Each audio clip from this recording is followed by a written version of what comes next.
Hello friends, जय माँ बगलामुखी, जय मानवासी। देखिए, आज है माँ का नवरात्रि की गुप्त नवरात्रि का छठा दिन। कहते हैं त्रिपुर सुंदरी, त्रिपुर भैरवी का रूप है। भैरवी माँ पार्वती का रूप है। त्रिपुर भैरवी कहते हैं ना, ये रूप बहुत ही अपने आप में वो होता है। कहते हैं इनका जप करने से एक सुंदरता मिलती है। आज के दिन कहते हैं ना, हम लोग जैसे कहते हैं सांप अपना शरीर छोड़ के नया शरीर पाता है, वैसे हम साधकों के लिए आज का दिन है। आज का दिन बहुत ऐसा कह लो, भैरवी मामला अपने आप में इतनी रेणुका यल्लमा माँ जैसी इतनी सुंदर है। वो माथे पे पीला टीका लगाए हुए, पीली सी साड़ी पहने हुए, बहुत ही ज़्यादा सुंदर रहती है। इनका मंदिर कामाख्या से 500 किलोमीटर दूर अंदर गुफा के अंदर है, नीचे जंगलों के अंदर है। वहाँ मिलिट्री ऑफिसर लोग तैनात रहते हैं और गुफे के अंदर जाना पड़ता है। बहुत डरावना सीन रहता है, लेकिन कहते हैं ना, इनकी साधना जो कर लेता है वो अपने आप में बहुत ही पावरफुल हो जाता है। लेकिन इनके साधक का एक ही कारण है। देखिए, हम ना अघोरी हो या जो भी पूजा पाठ वाले हो, हमारे में एक नियम है। वो नियम का पालन करना बहुत ज़रूरी है। आज की दुनिया पूरी तरह से गंदी हो गई है। अभी बोलूँ तो जैसे कहते ना, जहाँ देखी नई सूरत मचल पाते हैं दीवाने, मतलब ये आज की दुनिया में कॉमन हो चुका है। लेकिन इस पूजा पाठ में मैं आप सबको बताऊँगी कि साधक चाहे कोई भी हो, चाहे मैं हूँ चाहे कोई भी हो, हमें सिर्फ किसी एक इंसान से प्यार करने की इजाज़त है, हर किसी से नहीं। मैंने जब ये प्रण लिया था तभी हमने वो किया था, क्योंकि हमें नहीं इजाज़त है कि हर किसी को देख के हर किसी को अपना दिल दे बैठे, हर किसी पे नज़र रखे, बिल्कुल नहीं। क्योंकि हमको पूरी दुनिया देखने दो, हमको पूरी दुनिया प्यार करने दो, उससे मतलब नहीं। हमको उनकी तरफ आँख उठा के नहीं देखना। हमें हमारे पति के सिवा, जिससे हम प्यार करते हैं, उस प्यार के सिवा बाकी सब हमारे लिए भाई और बाप रहते हैं, और उन्हें हमें उसी लफ्ज़ से पुकारना पड़ता है, तब जाके शक्तियाँ सिद्ध होती हैं। क्योंकि ये शक्तियों का फिर अपमान होता है। क्योंकि माँ अपने पैर के अंगूठे के इतना सुंदर हमें बनाती है। उनका पैर का अंगूठा जितना सुंदर रहता है ना, उतनी सुंदरता हमें प्रदान करती है। ये बात तो मेरे से ज़्यादा आप लोगों ने किसी में नहीं देखा होगा कि पहले और अभी में कितना फ़र्क है। लेकिन एक नियम का, हमें एक पता है ना, पवित्रता का पालन करना ही पड़ता है। एक पवित्र रहना ही पड़ता है। हमारी आत्मा मन सब कुछ शुद्ध रखना पड़ता है। कोई हमें किसी भी नज़र से देखे, हमें कोई फ़र्क नहीं पड़ना चाहिए। हम जिससे प्यार करते हैं ना, बस उसी की तरफ देखना चाहिए, और हमें अपने परिवार पे ध्यान देना चाहिए। कल की वीडियो भी मैंने बनाई थी। बहुत सारे लोगों का ईगो हर्ट होता है कि मैंने कोई गलत बात नहीं कही है। आज माँ का छठा दिन है, त्रिपुर भैरवी का दिन है, बहुत बड़ा दिन है। मतलब आज के दिन हम साधकों को ये रूप मिलता है। लेकिन ये रूप माँ तभी देती हैं जब माँ देखती हैं कि सामने वाले का मन तन पवित्र है। और प्लस गुरु की हमें अपने गुरुओं का मान रखना पड़ता है। जैसे मेरी बा है, मैं अपनी बा के आगे नहीं जाती हूँ।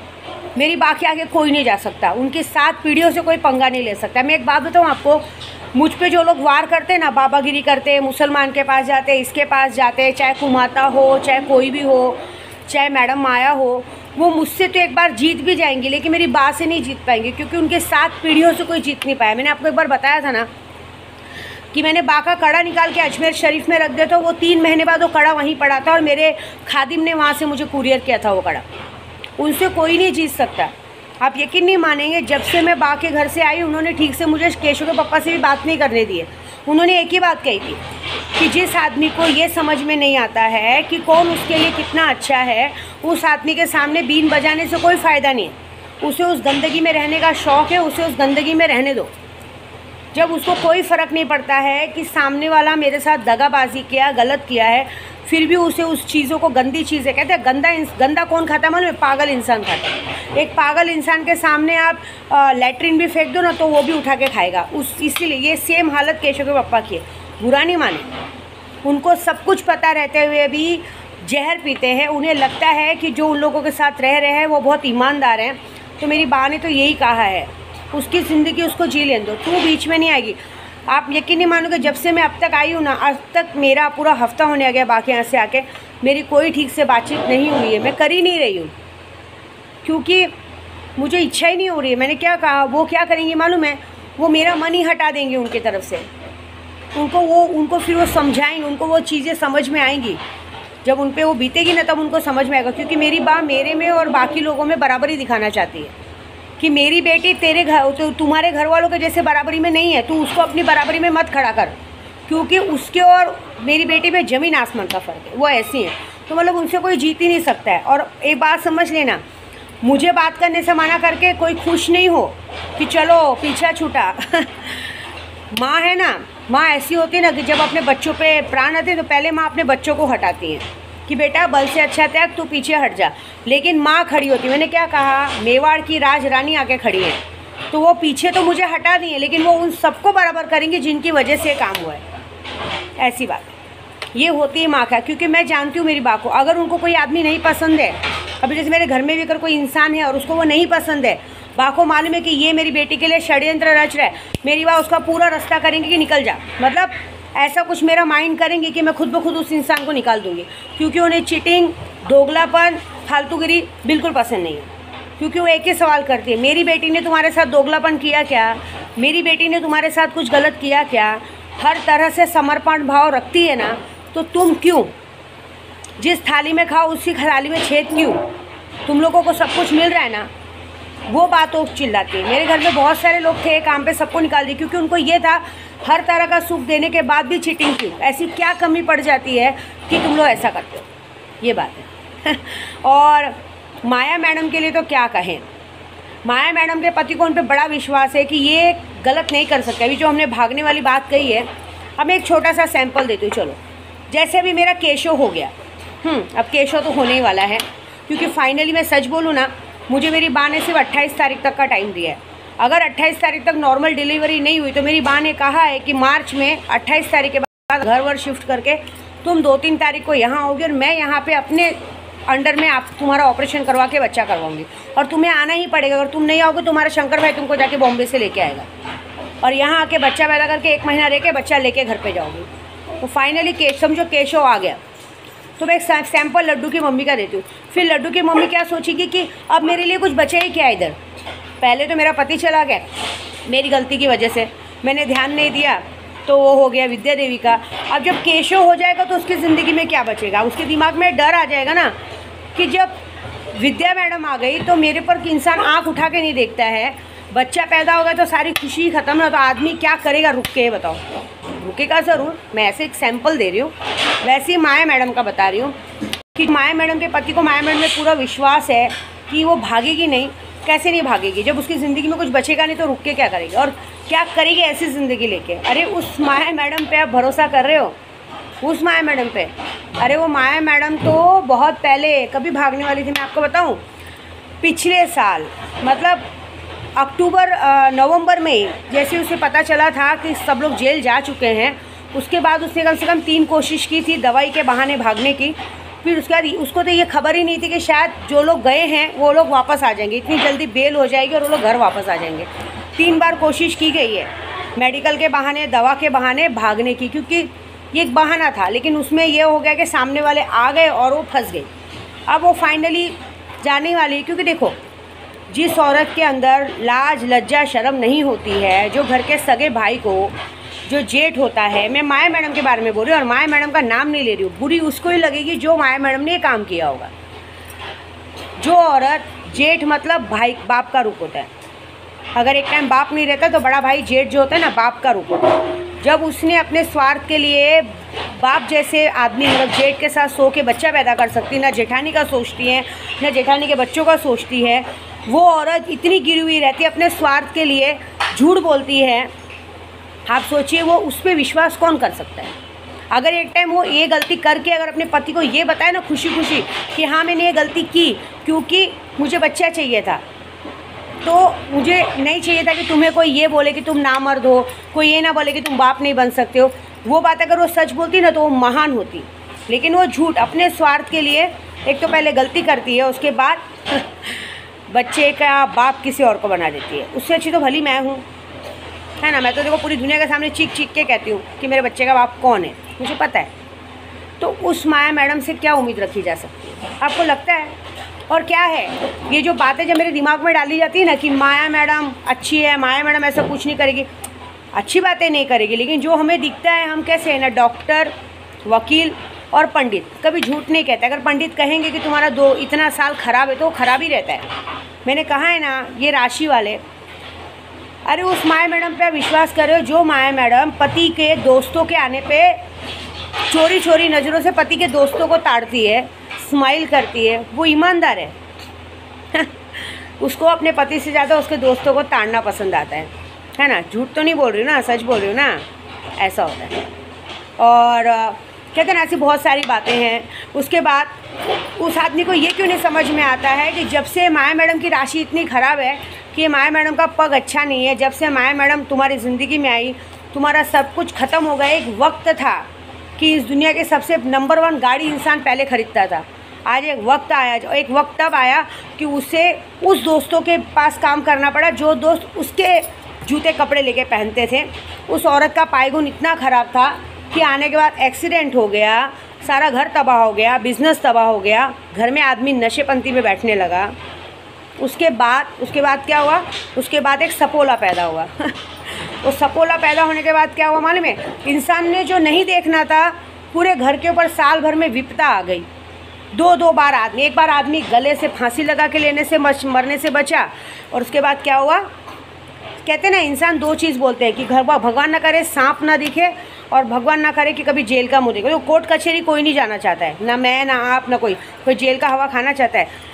ऐसा पायगुन हुआ कि अपना तो अपना, बाकी वो जो सपोला पैदा हुआ उससे भी यही पायगुन की, मतलब आदमी ने जेल का हवा खा के आ गया। मतलब ये हम नहीं बोलते हैं, ये मैं नहीं बोलती हूँ, ये सारी दुनिया बोलती है। जिसने देखा ना ये सब कांड, वो सब बोलते हैं कि सही बात है। देखो, जब से आया है तब से बाप बेचारा भाग ही रहा है। यहाँ भाग, वहाँ भाग, वहाँ भाग, वहाँ भाग, मतलब पूरी साल भर वो भागते ही रहे और आज तक भागते रहे।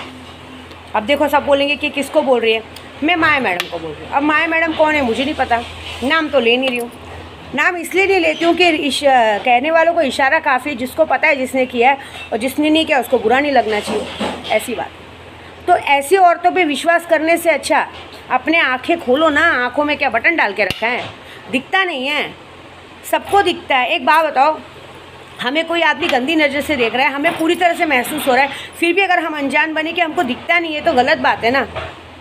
आज की तारीख में बैड टच, सेफ टच पता चलता है, आदमी की आंखों से पता चलता है कि आदमी की आंखों में शरारत है, आदमी गंदा है। फिर भी अगर हम बोले नहीं पता चलता तो दिस इज़ रॉन्ग, ये गलत बात है। और मैं तो देखो, मैं कैसी हूँ मालूम, मेरे को ये सब का नॉलेज इसलिए है, मेरे पास दिन रात आए दिन ये सारा काम आता रहता है।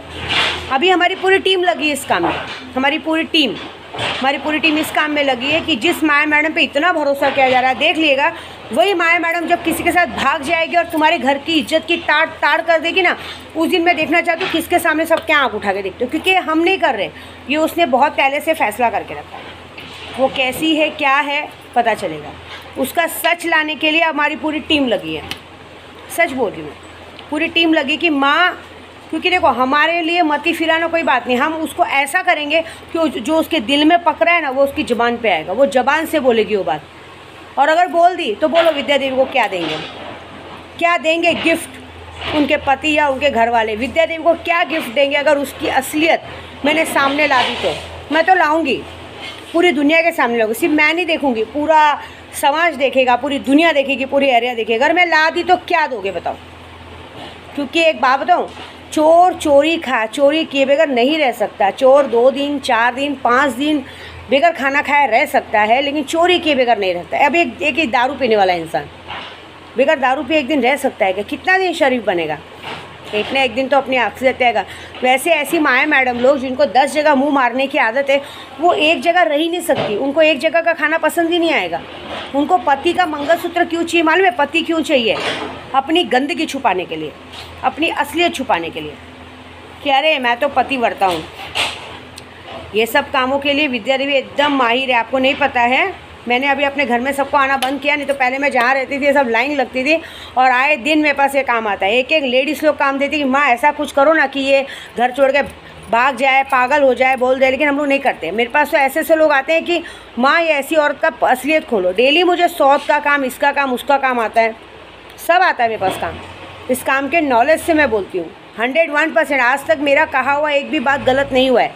मेरी ज़बान पे माँ सरस्वती का विराजमान है। आज माँ त्रिपुर भैरवी का दिन है और त्रिपुर भैरवी की कसम बोल रही हूँ, अगर मेरी बात एक भी झूठ निकली ना, चलो मुझे झूठा साबित करने के लिए एक काम करो। जिस माया मैडम के लिए बात कर रही हूँ, जो भी माया मैडम हो, एक बार उसको हॉस्पिटल ले जाके DNA तो करवा लो। अरे DNA कैसा होता है मालूम है आपको? बच्चे का नहीं, एक औरत का भी DNA होता है कि वो औरत जब से वो हुई है तब से वो कितनों के साथ सो चुकी है, वो तक दिखाई देता है। मैं ऐसा किसी की चरित्र पे नहीं आ रही हूँ। मेरे को पता है कोई माया मैडम अपने जाएगी नहीं इस तरह से हॉस्पिटल में अपनी मर्यादा गिराने की, नहीं मुझे नहीं कराना है। यही होगा कि जब ऐसी बात आएगी तो वो बोलेगी कि मेरे आपको क्या करना है, आपको रहना है। तो कोई करता नहीं। लेकिन एक बात बोल रही हूँ, चोर की दाढ़ी में तिनका, सच साबित करने का यही रास्ता है, उसके अलावा नहीं है। अगर जब भी मन करे विद्या देवी को झूठा करने का, तो झूठा करने के लिए मेरे मुँह पर रिपोर्ट ला के मार देना। लेकिन वो रिपोर्ट मैं तो भी नहीं मानूंगी, फिर मैं लाइव रिपोर्ट करवाऊंगी, मैं खड़े होकर रिपोर्ट करवाऊंगी। अगर जो भी कोई मेरे पास आया कि आप ऐसे कैसे बोल सकती हैं, ऐसा कुछ नहीं है, ये लीजिए रिपोर्ट, तो रिपोर्ट तो 500-1000 रुपये में नकली बनती है, फिर मैं जगह पे खड़े होकर रिपोर्ट निकलवाऊंगी। ये मेरा वादा है। मैं ऐसी हूँ, गंदों के साथ बहुत गंदी हूँ, अच्छों के साथ बहुत अच्छी हूँ, और मेरे जैसी मादरचोद औरत मिलने से नहीं मिलेगी। क्योंकि अगर कोई मेरी यहाँ असर करता है ना, तो मैं उसको वहाँ पहुँचा देती हूँ। और अब तो मेरी बा आई है सामने, देखो। और बा नहीं, मेरी अन्नू जी भी आई हैं। अन्नू जी बोली विद्या जी वेट एंड वॉच, हम कुछ बड़ा करेंगे, और ऐसा बड़ा करेंगे कि दुनिया हिल जाएगी। तमाशा देखो हम क्या करेंगे। इसलिए बोल रहा है त्रिपुर भैरवी का दिन है। आज का मंत्र आपको रात को करना है 11 बजे के बाद से। मंत्र बहुत अच्छा है, सरल है। हंस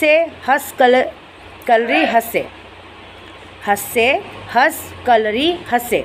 ये मंत्र ही एक अजीब है, सबको बड़ा अजीब लगेगा, मैं रजिस्ट्रेशन बोर्ड में लिख देती हूँ। ये मंत्र का आप जाप कीजिए और त्रिपुर भैरवी से स्वरूप मांगिए अपने लिए, धन मांगिए अपने लिए, पवित्रता मांगिए। लेकिन मन में अगर किसी एक इंसान के लिए हो तो ही मांगिए, नहीं तो बिल्कुल भी नहीं। क्योंकि ये बनाने से अच्छा बिगाड़ना बहुत अच्छी तरह जानती है। आज का दिन ही वही है, कल रात का भी वही दिन था, कल भी रात को हमने बहुत मेहनत की है। मैं एक ही बात बोलूँगी, विद्या देवी को चैलेंज मत किया करो। चैलेंज करने से तुम्हारी खुद की ही इज्जत जाएगी, मेरा कुछ नहीं जाएगा। क्योंकि मेरे पीछे मेरी बा खड़ी है, मेरे पीछे मेरी अन्नू जी खड़ी है, मेरे पीछे मेरी पूरी टीम खड़ी है। और अब टीम ने जो काम चालू किया है उससे बच के दिखाओ तो मैं मानूँ। और सबसे बड़ा बेस्ट ऑफ लक तो उस आदमी को है जो माया मैडम का पति है, कि तुझसे गिरा हुआ इंसान मैंने आज तक नहीं देखा। तुझे सब कुछ मालूम होते हुए कैसे तू उस औरत के हाथ का खाना खाता है, कैसे उस औरत के बाजू में बैठता है, कैसे उस औरत के साथ सोता है, कैसे बैठता है। मुझे शर्म आती तुझ जैसे आदमी को आदमी कहते हुए। तुझे आदमी कहने से अच्छा नामर्द कहना अच्छा है। तेरे में और मामू लोगों में कोई फ़र्क नहीं है, ये बात याद रखना। मतलब तेरे में और हिजड़ों में कोई फ़र्क नहीं है। क्योंकि तुझे सब कुछ मालूम होते हुए भी तू इस औरत के साथ कैसे रहता, सोता, बैठता, उठता है। तुझे कभी लगता नहीं है कि ये औरत मेरे भाई के सामने नंगी हुई होगी, इसका एक एक पार्ट मेरे भाई ने देखा होगा, यूज़ करके मुझे दे दिया होगा, और फिर भी तो उसके साथ खाता है, पीता है, रहता है। अरे पता है कितने लोगों ने उसके साथ ये सब किया है, कितनी जगह पे वो ओपन ग्लास बन के घूम चुकी है। थोड़ा तो शर्म करना चाहिए। कैसे तेरे मतलब कैसा मर्द है तू कि एक झूठी इज्जत के लिए, समाज में दिखाने के लिए कि मेरी बीवी एक झूठी इज्जत के लिए ऐसी गंदगी के साथ तू रहता है, खाता है, पीता है। शेम आनी हो। तेरे जैसे आदमी को तो चुल्लू भर पानी में डूब मरना चाहिए। तो फ़ायदा ही नहीं है, तुझ जैसे आदमी के सामने बोलना ही फ़ायदा नहीं। क्योंकि तुझे सच गलत दिखाई नहीं देता, तुझे बस यही दिखाई देता है कि हाँ मेरे से तो नहीं कहना। मतलब तुझे ये है कि जब तक तेरे सामने वो किसी के सामने खोल के सोए नहीं, तब तक तुझे विश्वास नहीं होगा। तो भाई तेरी मर्ज़ी। जय माता दी।